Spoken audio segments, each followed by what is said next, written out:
Vous êtes nombreux et nombreuses à me dire que la chose la plus difficile pour vous en français, c'est de parler au téléphone. Et je vous comprends, c'est extrêmement difficile de parler au téléphone dans une langue qui n'est pas la sienne. On ne voit pas la personne en face de nous, on ne voit pas ses gestes, les mimiques de son visage, c'est vraiment le plus difficile. Aujourd'hui, je vous propose donc d'écouter une conversation authentique au téléphone entre Mathieu et le service client d'une compagnie de train. Pour vous aider, je vous ai préparé une fiche de vocabulaire que vous pouvez télécharger en cliquant sur le lien dans la description de la vidéo. Vous allez avoir tout le vocabulaire de la conversation avec une définition, un exemple et bien sûr une traduction en anglais pour les plus débutants d'entre vous. Vous savez qu'en France, il y a très souvent des grèves et qui dit grève dit train ou avion annulé. Il y a quelques semaines, notre train pour aller en Belgique, pour aller voir ma famille, a été annulé et Mathieu a contacté le service client de cette compagnie de train pour que nous puissions échanger nos billets. Nous allons écouter cette conversation ensemble et je vais vous l'expliquer. Cette conversation, elle est d'un niveau avancé pour 3 raisons. Premièrement, elle se déroule au téléphone et vous savez que c'est plus compliqué. Deuxièmement, l'interlocuteur, la personne du service client, parle très vite. Et troisièmement, cette personne a un accent belge. C'est parti, commençons à écouter l'enregistrement de la conversation. Notre temps d'attente est plus long que prévu. Merci de patienter encore un peu. Pendant de nombreuses minutes, Mathieu a eu un message automatique qui disait « Le temps d'attente est plus long que prévu ».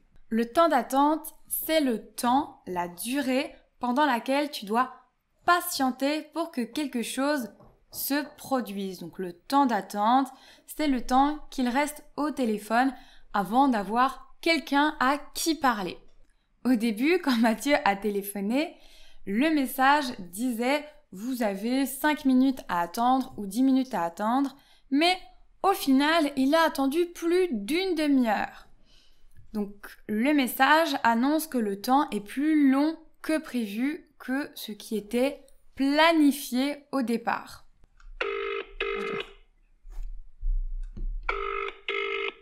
Bonjour, David, à votre écoute. Oui, alors bonjour.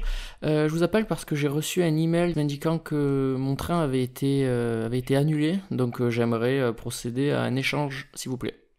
David, du service client, décroche et dit « David, à votre écoute ». À votre écoute, c'est une formule de politesse qu'on utilise très souvent au téléphone pour dire qu'on est disponible pour écouter l'autre personne, pour en savoir plus sur son problème. Mathieu dit que son train a été annulé. Un train annulé, c'est un train supprimé. Il ne va finalement pas rouler comme c'était prévu. Donc Mathieu dit qu'il voudrait procéder à un remboursement. C'est un mot qui signifie effectuer, faire quelque chose, mais qu'on utilise dans un langage soutenu dans des situations formelles. Je voudrais procéder à un échange. Je voudrais faire un échange. Un échange, bien sûr, c'est remplacer une chose par une autre. Ici, il veut échanger nos billets de train pour des nouveaux billets de train sur un train qui n'est pas annulé. Oui, je peux vous demander peut-être la référence de voyage, Oui. s'il vous plaît. Alors, la référence de voyage, donc c'est TZ RP JI. J'ai 2 voyageurs aller-retour. C'est un aller le 8, un retour le 12. C'est ça, exactement. Au nom de Crupy et Martino Dubarry. Ouais, c'est le retour Bruxelles-Paris qui a été supprimé. David demande à Mathieu quelle est la référence. La référence, c'est le numéro de réservation. Une référence, c'est une information qu'on utilise pour mieux identifier un produit, un numéro de dossier ou par exemple un produit qu'on a acheté en ligne, une commande. David dit qu'il voit 2 voyageurs. Voyageur, c'est un synonyme de passager. C'est quelqu'un qui va se déplacer d'un point A à un point B, qui va quelque part en utilisant un transport. L'aller-retour, c'est le fait d'aller quelque part et de revenir ensuite à notre point de départ. Donc je pars de Paris, je vais à Bruxelles et ensuite je reviens de Bruxelles pour aller à Paris. Ouais, c'est ça. Pour le doute. Ouais.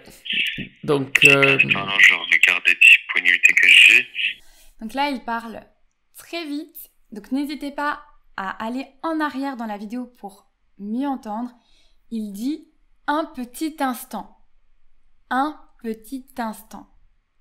Mais il le dit très rapidement. Il dit un petit instant. Un petit instant. Ça, c'est quand on parle avec décontraction et très rapidement.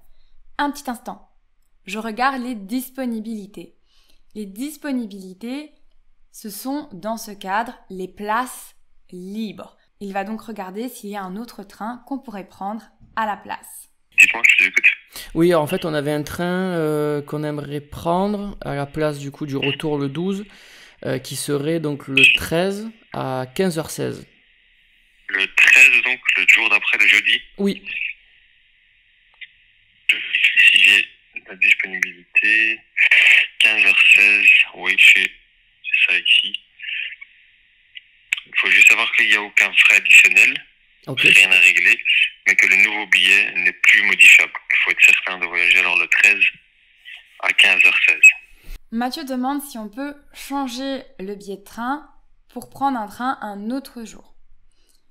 David lui répond qu'il n'y a pas de problème, que c'est sans frais. Donc ça signifie qu'on ne doit pas payer quelque chose en plus. Qu'il dit il n'y a rien à régler. Régler, c'est un synonyme de payer. Donc il ne faut pas payer en plus, il n'y a pas de frais à régler en plus. Donc il parle même de frais additionnels. Donc additionnel, ça signifie tout simplement en plus. À nouveau, c'est un langage assez soutenu.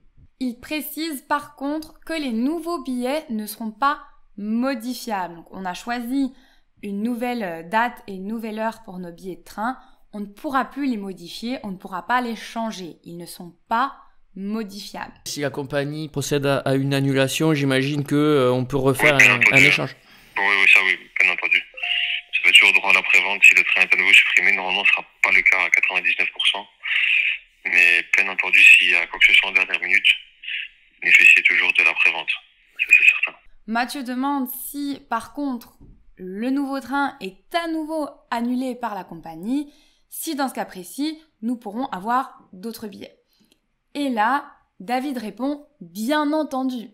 Bien entendu, ça signifie « bien sûr »,« évidemment ». À nouveau, il parle très vite, donc il dit que s'il y a bien sûr un problème en dernière minute, donc au dernier moment, par exemple 2 heures avant de prendre le train ou la veille, que s'il y a un problème, nous bénéficions toujours du service après-vente. Ça signifie que s'il y a un problème, on peut les contacter et on bénéficie d'un genre de garantie, qu'on bénéficie d'un service après-vente.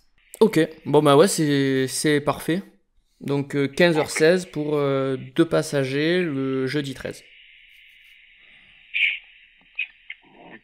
Je rentre toutes les coordonnées pour les 2 billets. Je peux envoyer la confirmation et les 2 tickets sur la même boîte mail, Oui. la vôtre. Oui, À Bruxelles-Paris pour le jeudi 13 à 15h16. c'est ça. Je vous envoie la confirmation ainsi que les 2 nouveaux billets par mail. Les coordonnées, ce sont les informations pour nous joindre, les coordonnées. Donc par exemple l'adresse email, l'adresse postale ou encore le numéro de téléphone. Donc il dit que nous allons recevoir la confirmation dans notre boîte mail. La boîte mail, c'est bien sûr l'endroit où on reçoit des emails. Et la confirmation, c'est la validation. Donc on reçoit un email avec toutes les informations sur nos nouveaux tickets de train. En français, vous pouvez soit dire des tickets de train, soit des billets de train. J'ai une petite question, je sais pas si vous pouvez me renseigner, mais si on voyage avec un petit chien, il n'y a aucun problème? Tout dépend de la taille et du poids du chien. D'accord. S'il est au-dessus de, si je me souviens bien, 6 kilos, je vérifie ça pour être sûr.